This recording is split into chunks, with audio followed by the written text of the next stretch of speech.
Mapagpalang araw mga ate at mga kuya. Ibabahagi ko lang ang isang reflection tungkol sa kamatayan. Ang kamatayan talaga ay isang transformative at powerful experience.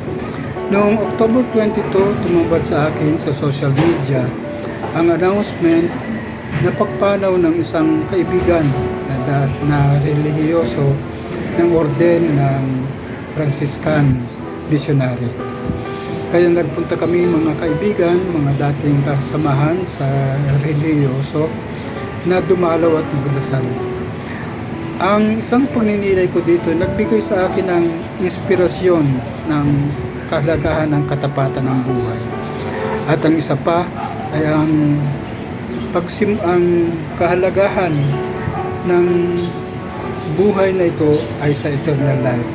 At ang pagtanggap na ang kamatayan ay isang pakikipag-usap at pagtanggap sa sister death.